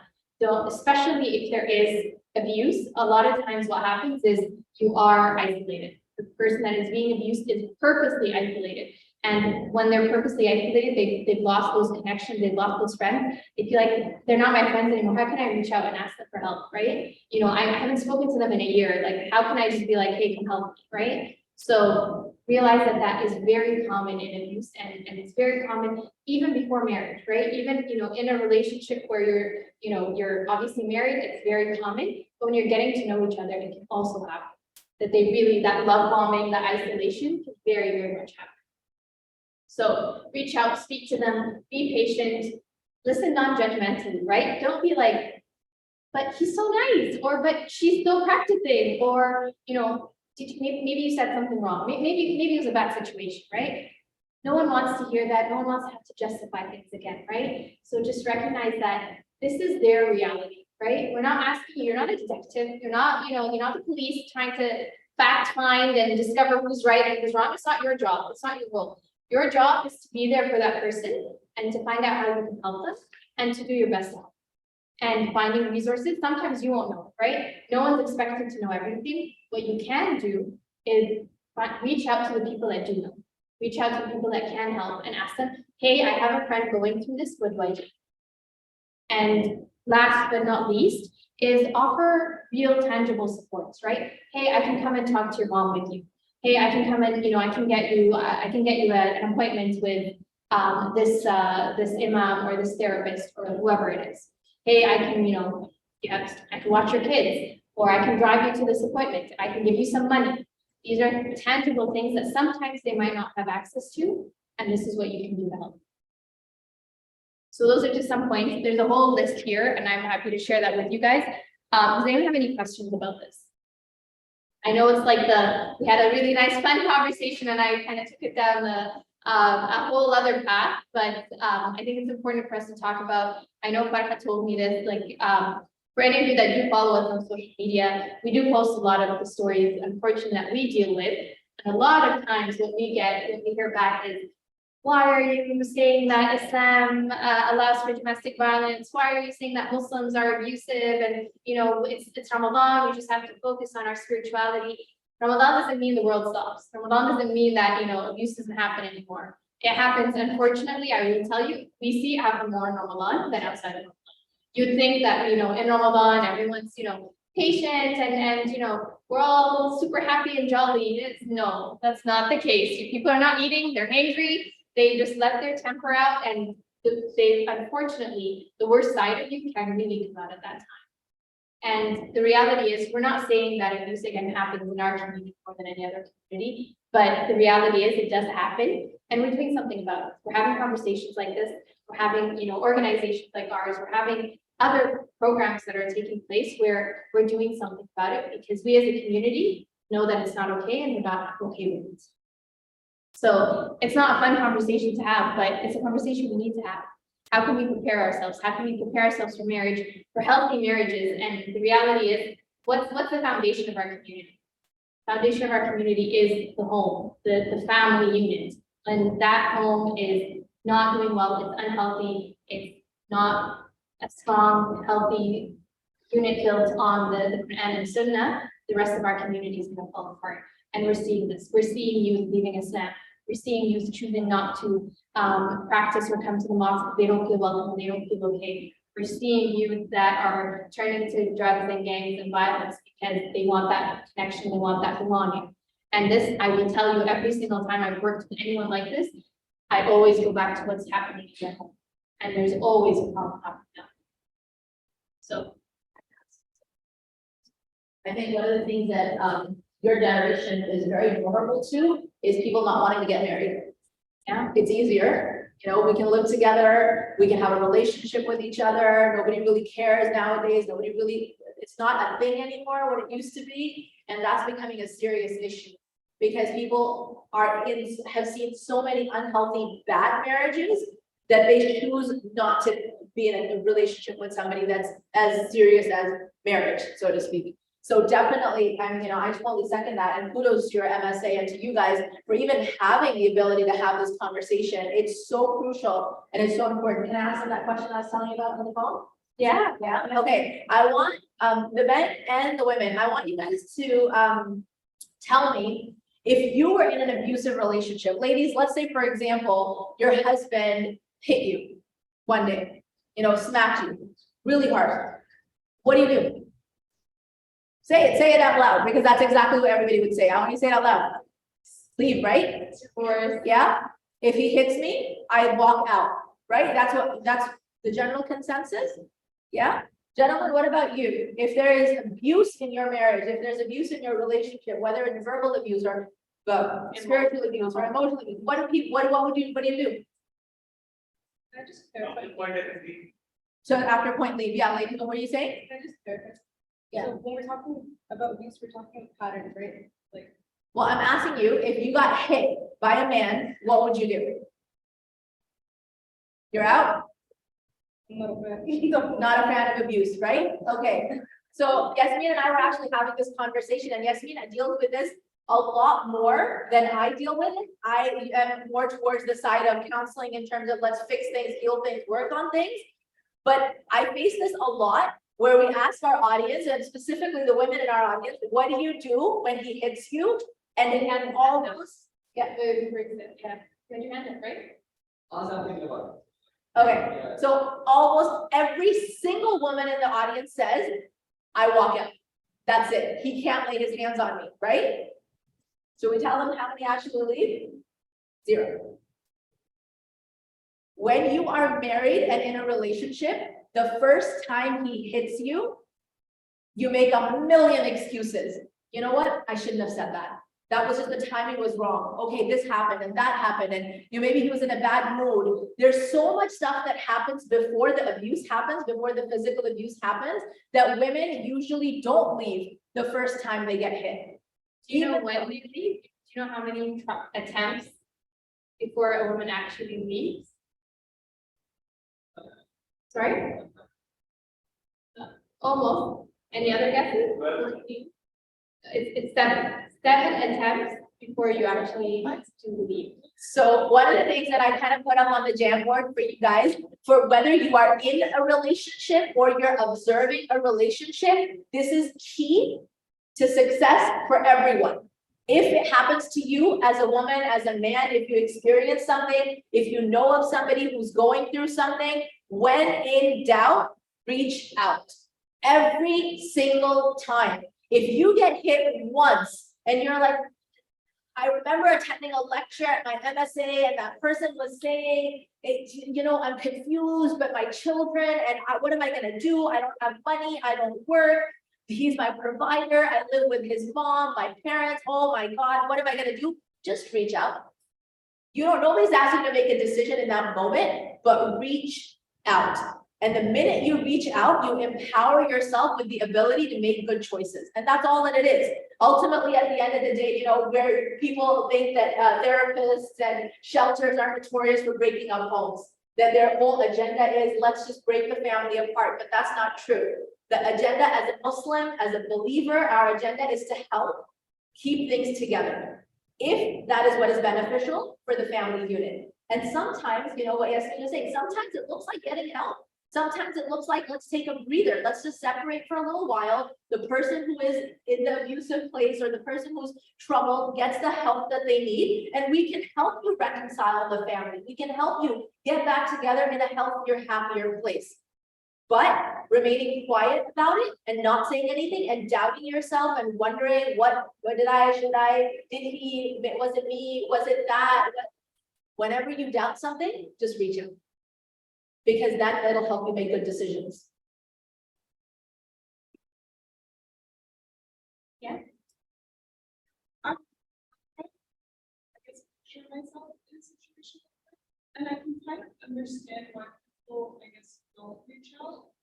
Cause I'm obviously it's wrong what happened, but still care for the person and you don't really want the person, I guess, I don't know, jail or something that can potentially destroy their lives. Because of course you love them. So it's when you reach out, I know therapists stuff, if they see someone in a position where they're being harmed, they can get, I guess, legal, They can intervene. yeah, intervention. So it's how someone, I guess make sure that I don't know, it doesn't harm one person in a way that destroy their lives. Still, it's a really tough situation. I think also reframing that a little bit, right? You can't control another person, right? You can't control what they do. At the end of the day, you're not making the decision to harm them. You're making a decision to protect yourself, right? It's not, my job is not to protect anyone else except my children, maybe. But that's the reality, is that you just need to think about what is safest for me and my children and me and my loved ones, you know, and it can include that person. But again, at the end of the day, you can't control what they choose to do or what they decide to do, right? You reach out for help. If, you know, I'll be honest with you, if it gets to the point where jail is on the table, that's a pretty bad situation. It's not when, you know, at the first sign of a problem, right? Yeah, that's not the first, Yeah. that's not the Yeah, first. that's likely when you're really, unfortunately, a really bad situation. So that's, at the end of at that point, you're thinking about safety. You're thinking about, what do I do to make sure I'm safe? Because jail is not an option unless they are really physically and you know, emotionally coercive and abusive, right? So in the early stages, you can definitely reach out for help. No therapist will be like calling the police on someone that is, you know, swore at his wife or something, right? You're a therapist, that anyone, you know, that would intervene is if there's a risk of harm to that person. And harm is a big, right? When you're talking about someone killed or someone, you know. And the opposite of that is enabling behavior. So let's say, for example, and you know, you said it very well. This is the reason why women don't reach out for help right off the bat, is because it's not that black and white. You do love him. You do care about him. There are things will get better. There are good days, right? There are good times. But the minute you don't do anything and you just kind of brush it under the rug and pretend, and I mean, I kind of know I'm looking at the women right now because we're talking about that, you know, man hitting a woman, but even with the men as well. When something happens and you just kind of brush it under the rug and say, yeah, you know, it's okay, maybe it was just that one time, what you're doing is you're actually enabling that person to continue behavior, because it's only going to escalate now. Because That's you like say something, yeah. Sorry, that's a cycle of abuse, right? There is a cycle of abuse that's very common, that exactly that happens. There's a situation happens, then you go into a honeymoon phase where, you know, they feel bad. Oh no, I should have done that. I'm so sorry, please forgive me. Here's flowers and chocolate and cake and all this stuff. And then, you know, everything is good until another instance happens. And then the same cycle continues over and over again. And a lot of times it's not even just a cycle, it's a downward spiral, right? Every situation gets progressively a little bit worse. Do we have any like, oh, we have a lot of, okay, actually, yeah, okay. Just before I start saying Q&A, if anybody does have a Q&A, feel free to use the QR codes, they're posted. I mean, feel free to ask out loud too, or have to ask questions. This is, I think, more like anonymous, right? Like, if Yes, you want to ask anonymous. anything anonymously, you can scan the QR codes posted around. Alright, so someone is asking, does everyone need therapy? When do you know when you need to go to free public therapy? Should I Are take you it? taking, are you a therapist? The answer to that is yes, absolutely, everybody needs counseling, everybody does. And I don't say this because I think that everybody is crazy. That is a complete myth, and it's such an unfair thing to say to the quality that therapy brings into a person's life. We live in a time and an age and an era where our minds are being tested constantly, whether it's through social media, whether it's through our interactions, whether it's through, you know, imposter syndrome or our self-esteem. So we are constantly under the magnifying glass where our minds are being tested. And it's just like, you know, how you go to the dentist, how you go to the doctor. If you were in pain, you go to the physiotherapist. Just like that, you'd go to a therapist as well. Most of the time, if you know, I mean, I give this example to people, if you keep going to your dentist regularly and getting your cleaning done, you're never going to have issues with your teeth. You're going to have a wonderful, beautiful, healthy set of teeth, and it's going to take you long into your old age. But if you ignore going to the dentist for 6 months, a year, 2 years, maybe you have a little cavity, they'll dig in, they'll have a cleanup, you'll get better. If you don't go for 5 to 10 years, you might have a root canal. Sometimes a tooth needs to be extracted. So to save yourself the trouble, starting therapy early is just prevention better than cure. And when you are in therapy, you yourself are bringing your best self forward. I highly recommend it. I see a therapist, although I am a full-time, and that's my job. I have my own therapist. I recommend it to my children, my husband, everybody that knows me. It's absolutely just as essential in this day and age as going to any other healthcare provider. The second thing was, do I recommend pre-marriage counseling? Like, how do you know if you need remarriage? You all do. One, if anybody knows me on Instagram, if anybody knows all the talks that I do, I go around various universities talking about this one lecture, marriage must-haves. absolutely 100% do not get married in this day and age without educating yourself about marriage. Don't do it. Just like you wouldn't let a YouTube surgeon operate on your body, do not allow yourself to be uneducated and get into the most important relationship that's going to be the most vulnerable relationship of your life. I think it is the most ludicrous thing if people in your generation with so many resources available, if you guys turn a blind eye and say, yeah, do I really? Yes, 100%, yes, you do. And I want to add to that, you know, going back to looking at this, one of the, like, you can obviously see so much of this goes back to emotions, goes back to your own psychology and your own well-being. Like, you can't expect to understand or to know or to recognize these things if you're not prepared with the tools on how to do that.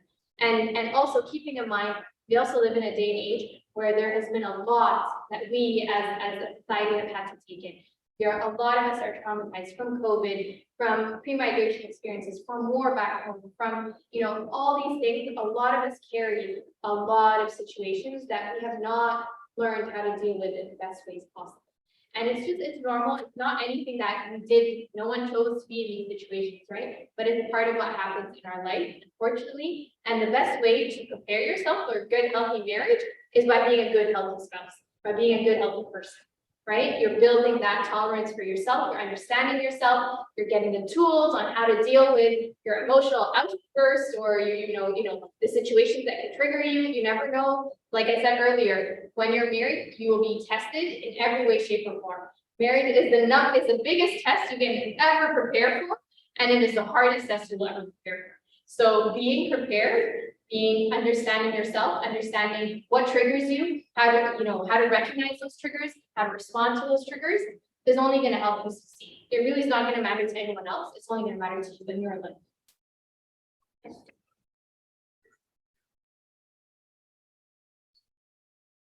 I have resources. I know I'm sure you do. We can share some of those resources afterwards.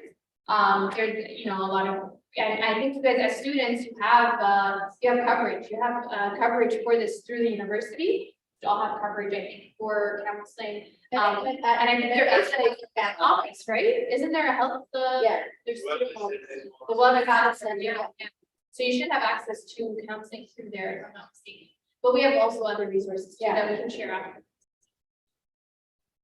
I also wanted to say one last thing. Hina mentioned this earlier, that your generation is also going through something that is way harder than we had to go through, which is online dating and online matchmaking and online, all of that stuff. That's like when you start going into these, like all I can see when I look at these red flag, like it is very, very hard. I will not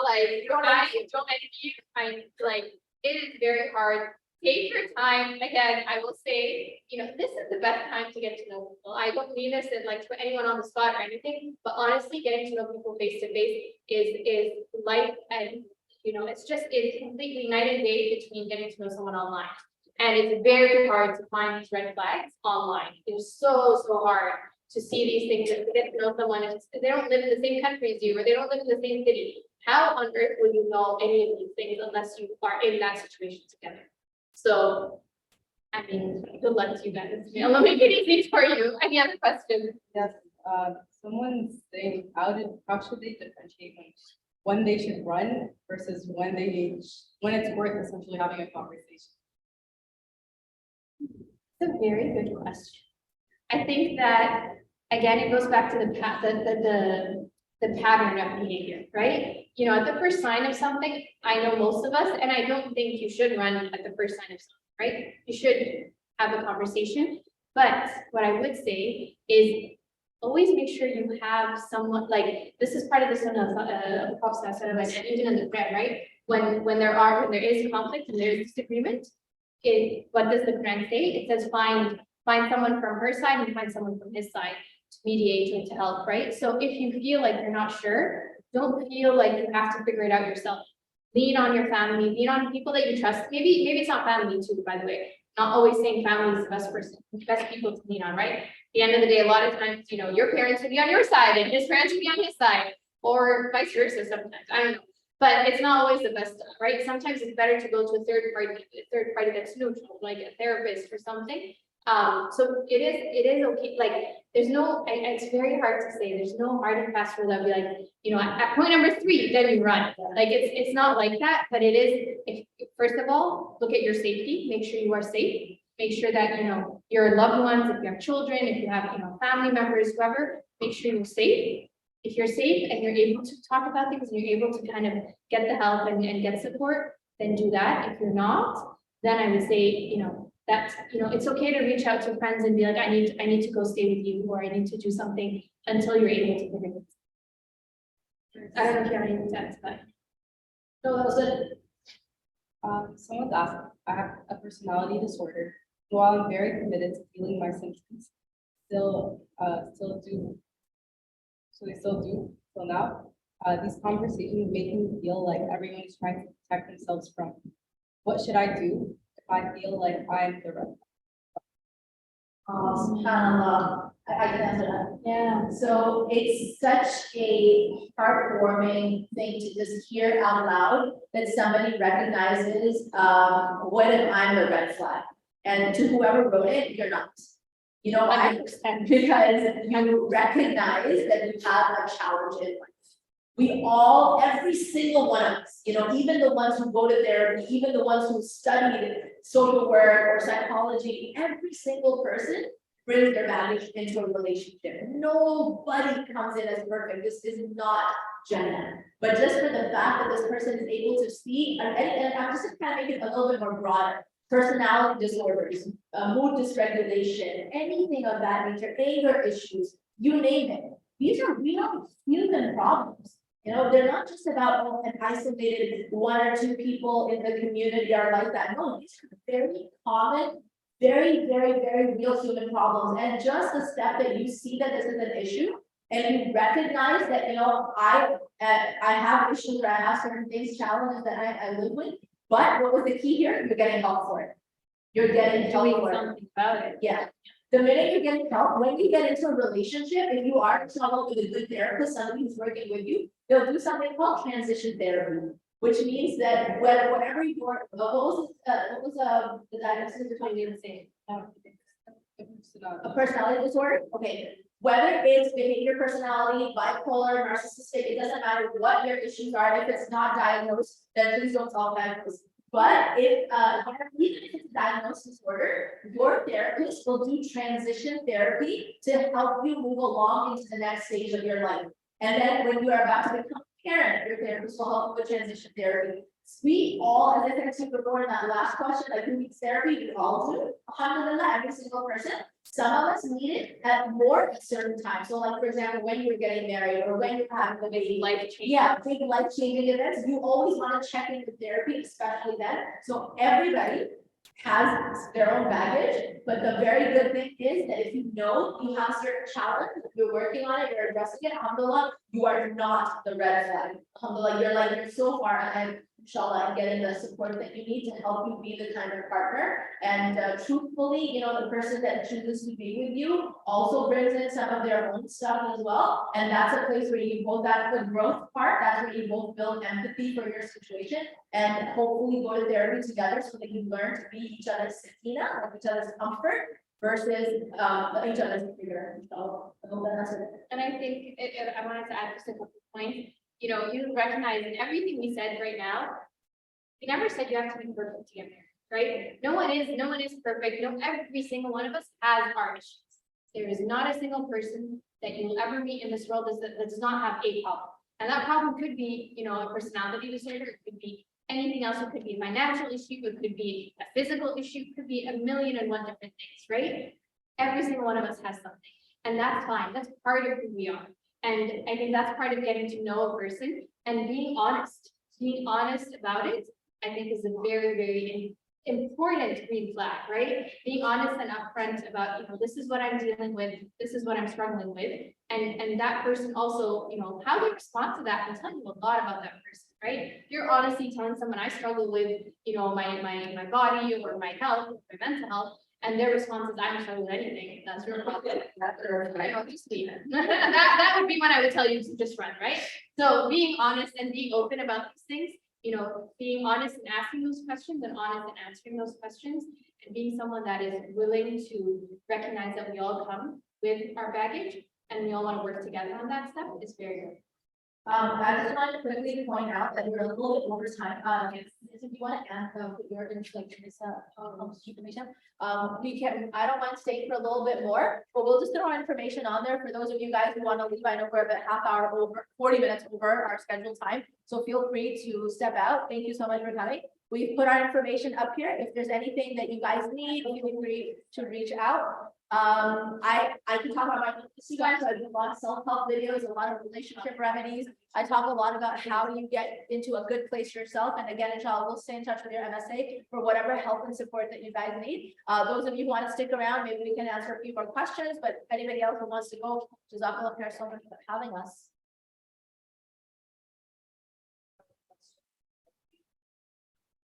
Like science, like that one experience from men, spouses, or like from my job, you could say like, here is something, or it's like physical abuse. And maybe I feel like, but I feel like maybe that kind of abuse, like that experience from a woman might be more subtle or might not be as useful. So what are ways to know the signs? Yeah, what are things? Yeah, so it's from like based on research, the reality is I'm sure physical abuse does happen from women to men. Most of the time it is like emotional, psychological, verbal abuse. Again, I think it would be the same thing in seeing, like, think of it this way, right? When, regardless of who it is, when someone tells you, worthless, you start doing it that way, you start acting that way.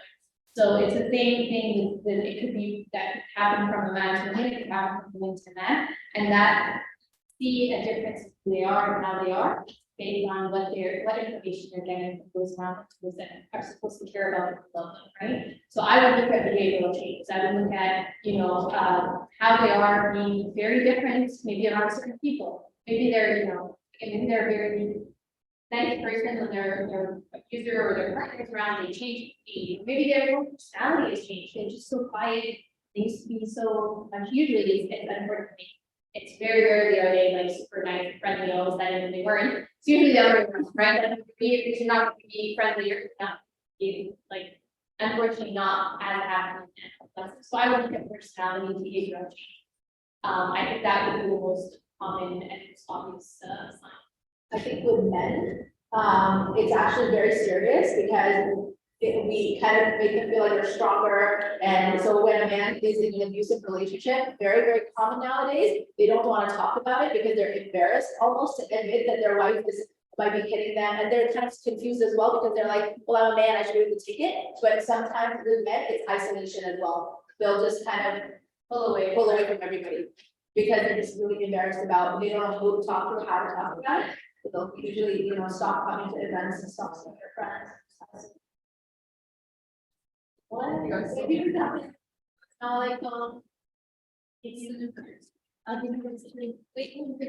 we'll get a couple more questions if you guys have any other audience. Yeah. Which is there really a lot, and yeah. What's covered? Like, I feel like it's I was like, the more It's not. Some places that you can get help. It's not necessarily just private practice, but there's a really good place. I'm really glad you asked. You need to check with your university for your own personal benefits because a lot of people don't realize that their employers or their institutions, academic institutions, that they already provide budgets. And ever since COVID, the budgets have gone really high. Private practice is slightly unaffordable for a lot, like an average person, and there's lots of community resources. I'm a counselor as well. There is places like Canadian Muslim Counseling, a legal center. The idea is that just reach out. That's it, because you take that one step and Allah will open those doors for you. So just, you know, if you feel the need that, hey, I could use some help or I could use therapy, like alhamdulillah, I don't, even when somebody comes to me and it's not working out in terms of being able to help them, I know most therapists are like this as well, and we at least try to make sure that you're connected to a resource, so it's not like North Poles. It's like, okay, we started the process, and that's what I always say, at the first phone call, if I'm not the person to be able to help, I always say, listen, you gained this momentum, you took the first step, that was the first part, but let's just keep this momentum going. Here's your resource that you can reach out to. A lot of our imams nowadays, mashallah, are registered in, like, have some kind of psychological training. So you can even check the major massages, they offer free counseling services. Like, alhamdulillah, we are so blessed nowadays to have a community where we can have that support. So, you know, just reach out and follow. It's not that hard. Yeah, yeah. Yeah, that's something a lot of guys are looking into as well, as a resource for the chaplains, therapists, and, you know, spiritual counselors as well. Do you guys have like a database or something? Okay. Wonderful. Yeah, so let us, but there's so many resources, so if you need, I think there are databases already that exist, so just let us know.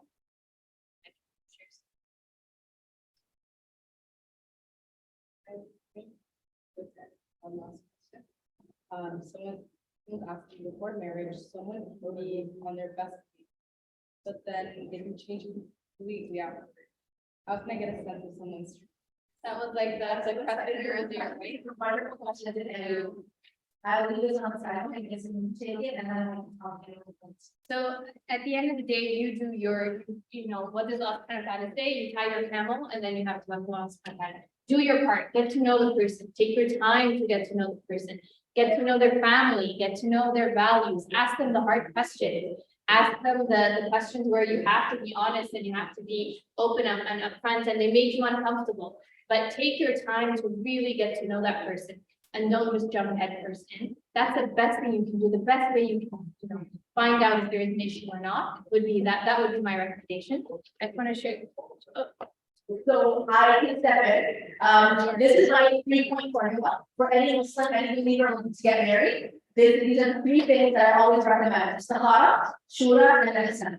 If you can follow this formula, inshallah, bismillah, we already know that whatever outcome it is best for you. Istikhara is your connection by asking Allah subhanahu wa ta'ala to guide you. And this doesn't just mean that istikhara dua and just, you know, praying your 2 rakahs and then waiting for this dream of what did I get in my dream and what does this mean? I'm not an imam, so I'm not religiously qualified to explain istikhara, but I highly recommend that you look into it and you really understand what istikhara really means. And more importantly, just the dua, just consistently asking Allah for guidance and support. Show me what is the best path for me for dunya and for akhirah. So that's the one here. Engaging Allah subhanahu wa ta'ala in that process. The second is shura.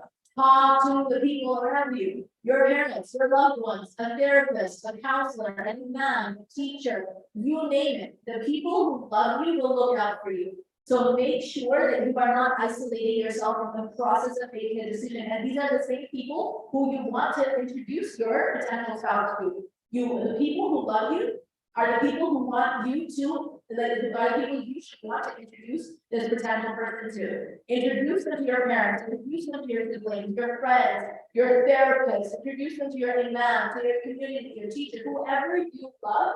Introduce this person to them because they are now going to be part of your life. And the last thing I say is just stand with the process. That means excellence in the process. Excellence in choosing, which means everything that we talked about today, making those lists, going to compatibility counseling, attending a marriage must-have workshop, attending pre-marriage counseling, do exam. Really don't take this lightly.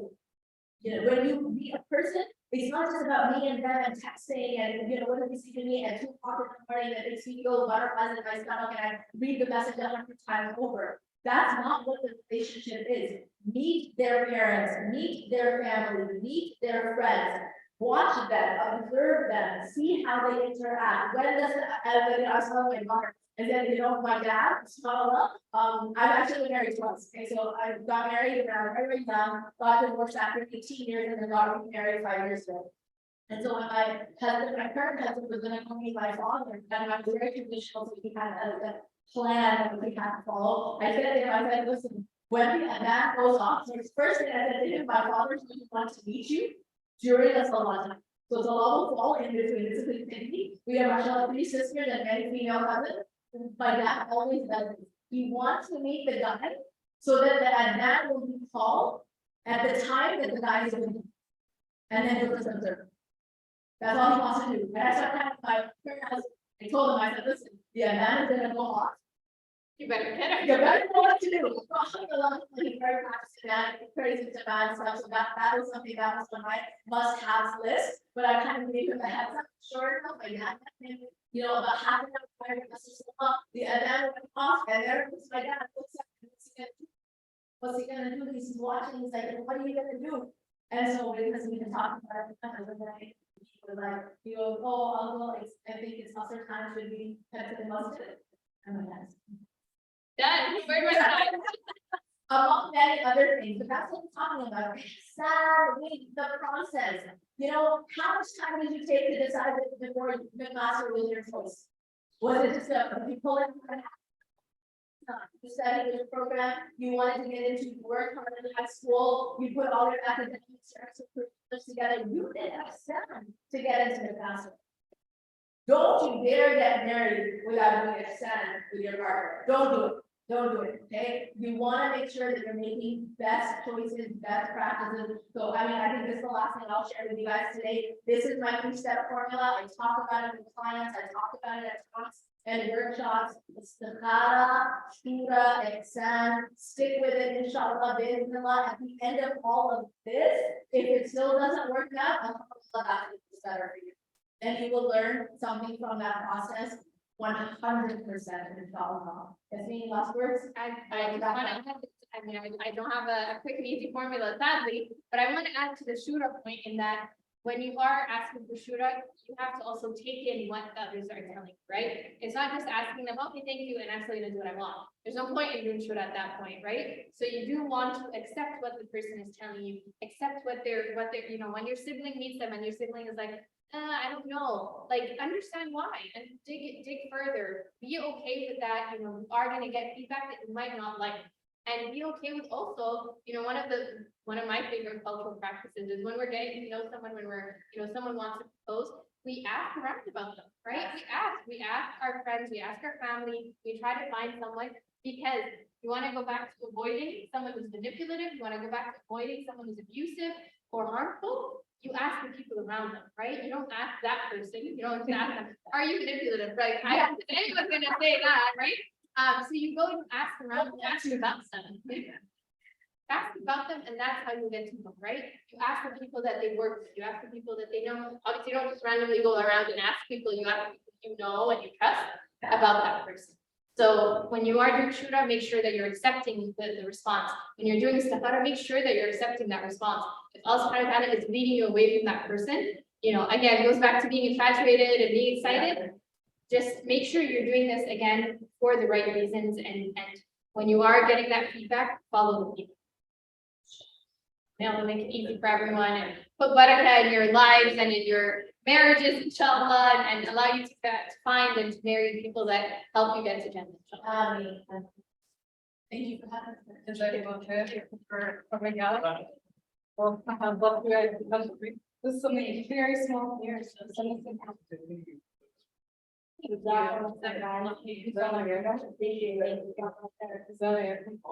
that note, just to end off, again, please follow them, check them out. I know this does a lot of work, and you guys are definitely welcome to get involved with them, volunteer with them. Yes. And I know they're always looking for volunteers. That is true.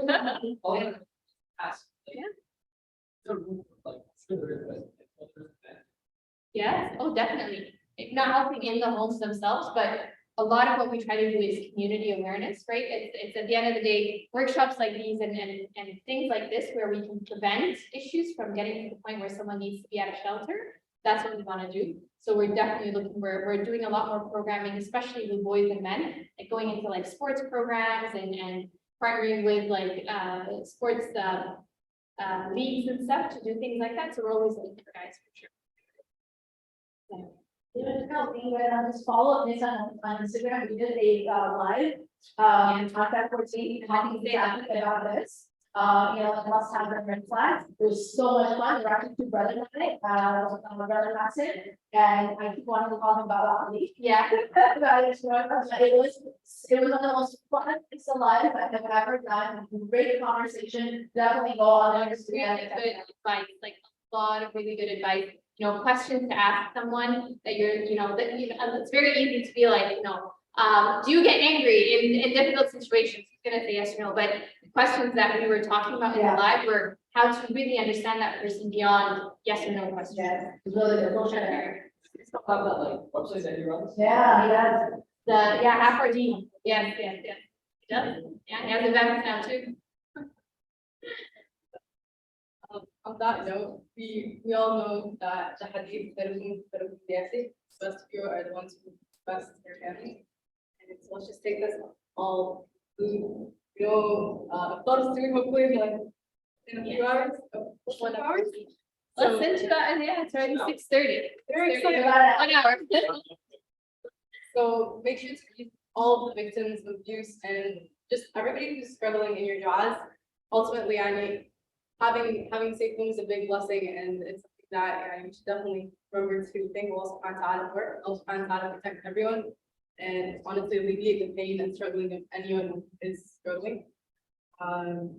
سبحانك اللهم وبحمدك لا إله إلا أنت أستغفرك وأتوب إليك والعصر إن الإنسان لفي خسر إلا الذين آمنوا وعملوا الصالحات وتواصوا بالحق وتواصوا بالصبر